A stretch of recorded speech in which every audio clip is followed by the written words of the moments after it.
Dear ladies and gentlemen, I'd like to welcome you to my presentation about integrated robotics and assembly planning at BSH for higher process efficiency.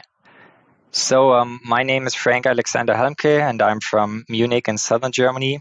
I'm working for BSH Home Appliances, and actually me and my team, we are responsible for all classical digital factory tools we use for factory layout planning, production process planning, process simulation, logistics simulation, etc.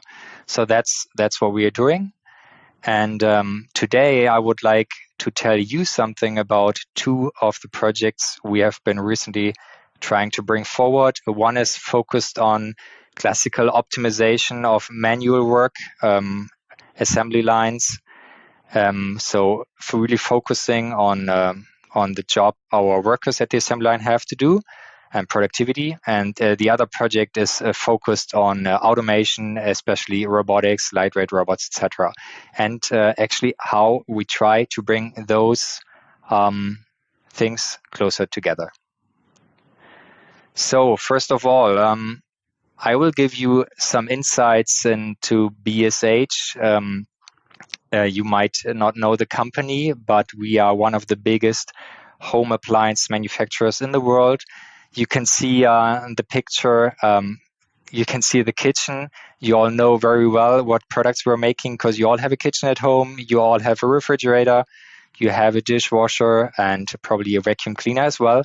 And the chances are, I would say, quite high that you even own one of our products, as we are having several brands under our roof. So we manufacture appliances under the Siemens brand, under the Bosch brand, or even if you're in the United States of America, you might know Thermador brand. So it also belongs to us. And we have several other brands that we use worldwide. And yeah, so as you can imagine, that brings quite some complexity into our factories as well. And this complexity is actually something that we have to deal with in manufacturing and manufacturing engineering. And so I'm convinced that we need software to handle that complexity and to be able to really achieve our goals. So maybe one sentence, what does it mean to really manufacture home appliances? So there I've been putting some pictures so you get an impression of how a factory looks like from the inside. We have quite a considerable depth of production. We do a lot of things. The big factories really receive the coil only or sheet metal parts, and then we do the whole surface treatment. We have welding processes, riveting, and surface treatment areas. We have paint shops, we have enameling processes, and we have big, long assembly lines with 30 or 50 stations even in a row where workers really assemble the parts to our products until it goes into the packaging area and we ship the final product. So we have a high variety of processes, of technologies, and we have a really high number of variant types. So that's the complexity I'm talking about for home appliances. And that's what keeps us as manufacturing engineers really busy, and we have to put some effort to really meet the goals for quality and productivity and cost and time, as you can imagine. So so what's the job that we're doing about? So one picture, maybe explaining it all over again. What do I, as an industrial engineer or manufacturing engineer, have to do? We follow really closely product development, our colleagues, and we analyze the product, the work content of the product. We define the processes from an early product lifecycle stage, later hand over to serial production, and we do even the optimization during the serial production because our major domestic appliances have quite a long product lifecycle. So we manufacture the platform for refrigerator oven runs several years in our factories. And besides production process planning, of course, we do the layout planning, the investment planning. We configure a detailed station layout, a line layout, in order to meet the required output. And so those are the two areas that I see, and the synthesis of the process and the layout and resource side, that's the manufacturing concept, and that's actually the goal of our work. Later on, we hand over the results to ERP SAP system and to the MES platform, but I will come to that in a minute, because that's here now from my point of view, most important picture that actually sums up the IT strategy that we have in place for manufacturing engineering. So on the right-hand side, you can see that we have 5 major applications we are having implemented for our industrial engineers. And actually, they all have one thing in common. They run entirely integrated or on top of Teamcenter manufacturing, or they have at least an interface to Teamcenter. So I will show you 2 examples out of those applications. So on do you see that's 5 bubbles circling around Teamcenter? We have one single Teamcenter instance in BSH, so we share the same system with product development. That means all product data is inside, and we as industrial engineers can consume that product data and define the processes. So we use, on the left hand, you see the EasyPlan web client. That's the one we use now and in the future for the assembly planning, for manual task planning, ergonomics analysis, and time analysis. And then below you see we also have Autodesk attached to Teamcenter. We can store our 2D layouts, factory layouts there. Then we can open that layout in NX Line Designer. NX allows us to detail the station layout, the line layout in 3D. And then we can bring this into Process Simulate, and Process Simulate we use as the primary tool for robotics simulation and advanced human simulation. So I will show you some examples from Process Simulate later. And we also have plant simulation. And the first interface to Teamcenter is established. So on the left part of the picture, you see our strategic partners, Siemens and Tecnomatix, and in parallel, some other companies that we are working with. Important is that we also have an interface to ERP SAP, obviously. So we import data from SAP and we export data, again, like routings, for example. So, and we also have an interface to our BSH custom MES platform. And that's also one thing. So the results of our process planning will be handed over to the MES. For example, work instructions, and the MES platform can visualize the work instructions online at the workstation, which is a result of our planning. And in the future, we also want to have some data back from the MES system in order to compare really the plan with the real data from the shop floor, such as cycle times. Yeah, so let's look at 2 examples. Yeah, and the 2 projects I wanted to outline here. The first one you can see here is a typical assembly workplace in one of our factories. And what we are doing here is, as I said, we have long assembly lines with quite some amount of stations. So we have to do a detailed MTM time planning. That's the operations basis that we have. We use MTM Taiken for Teamcenter. It's integrated in the EasyPlan web client running on top of Teamcenter seamlessly. So the user doesn't really know. Sometimes even he's working on top of Teamcenter, but he has his specific web client and he does his time analysis using MTM methods. And at the same time, we get from Teamcenter via the product configurator the variant information. We combine the variant information with our operations, and this allows us to do the important job of line balancing. That means the distribution of manual tasks to the stations that determines the output and the productivity of our assembly lines in the end.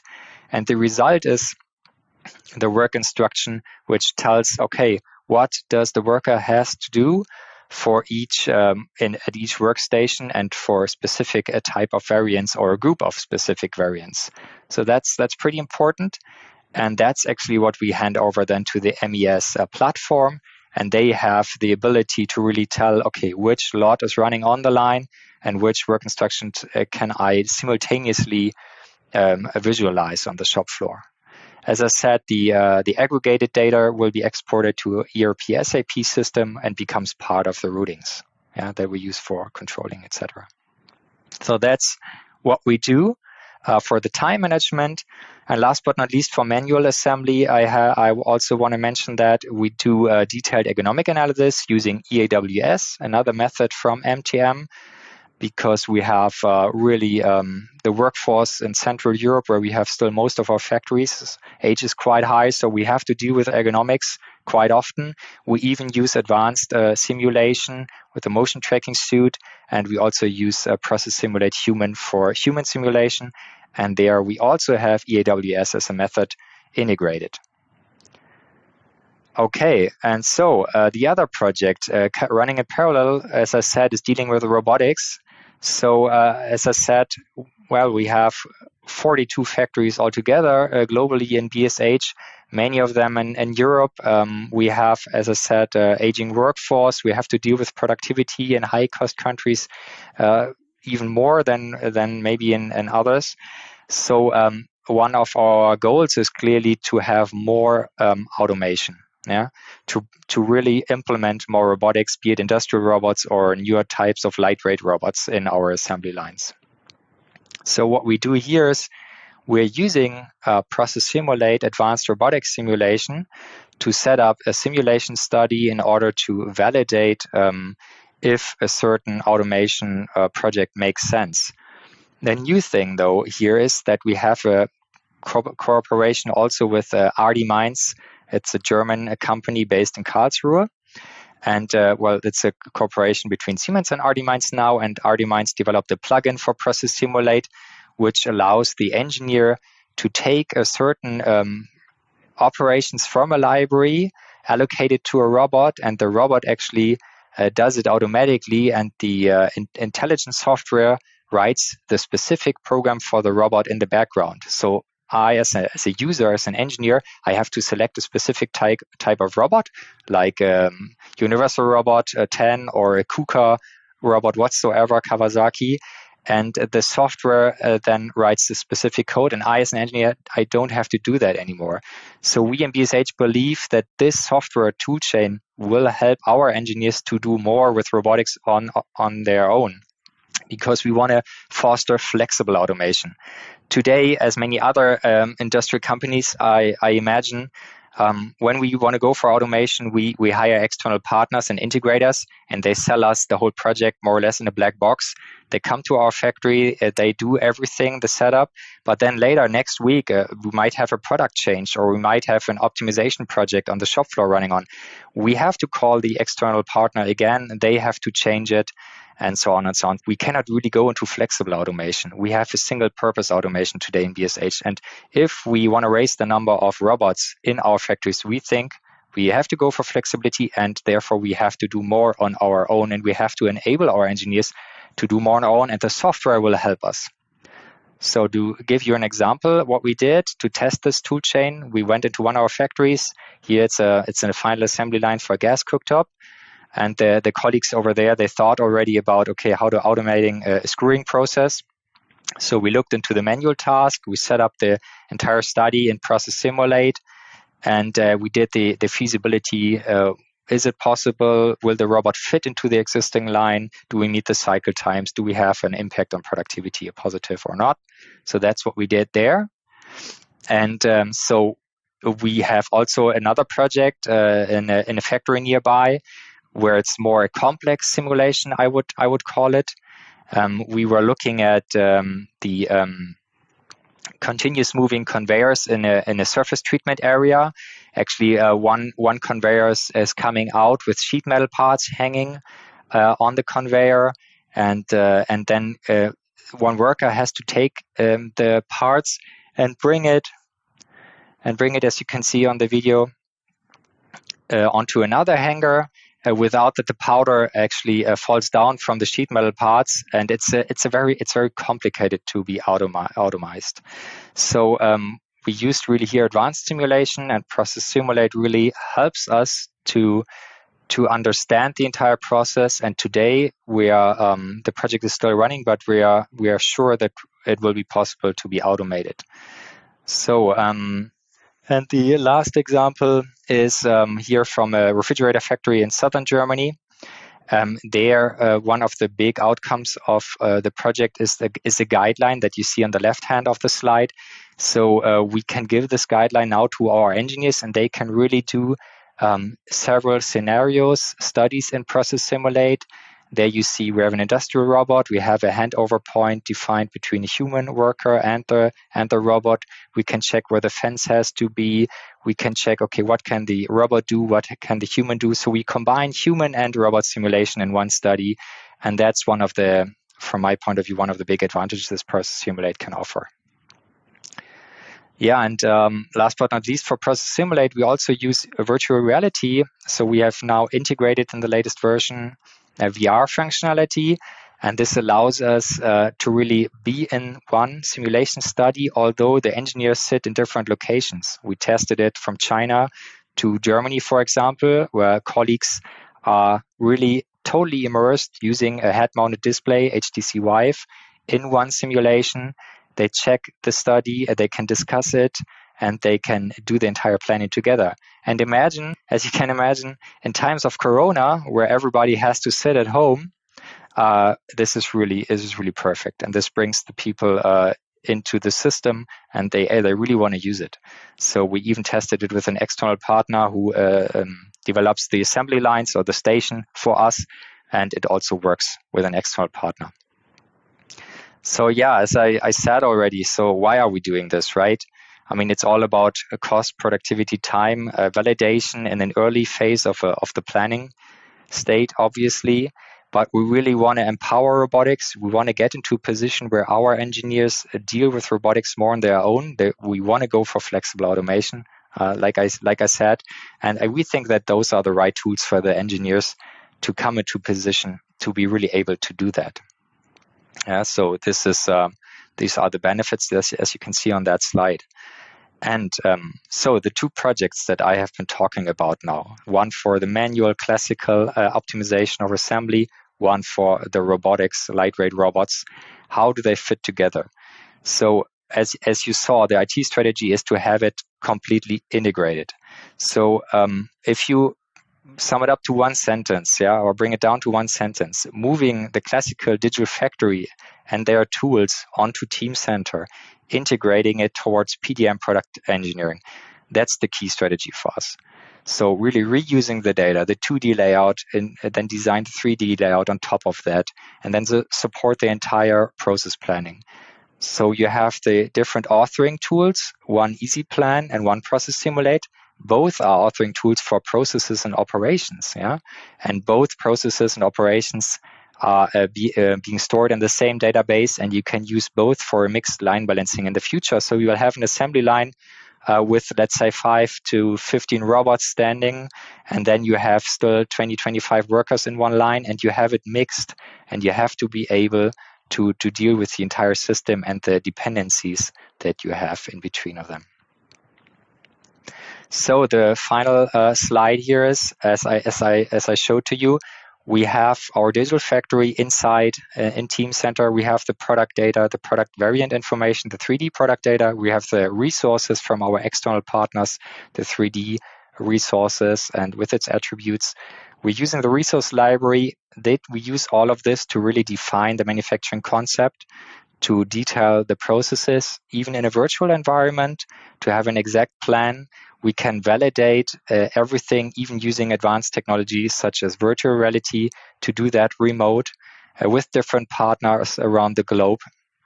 So those tools bring us really into position to have all of this, and in the end, develop robot programs, define cycle times, work instructions, and have this handed over to our manufacturing execution system is really the key. So and final slide.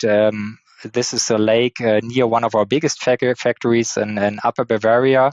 So I wanted to show to you that's what we're actually doing when we're not completely immersed in virtual reality.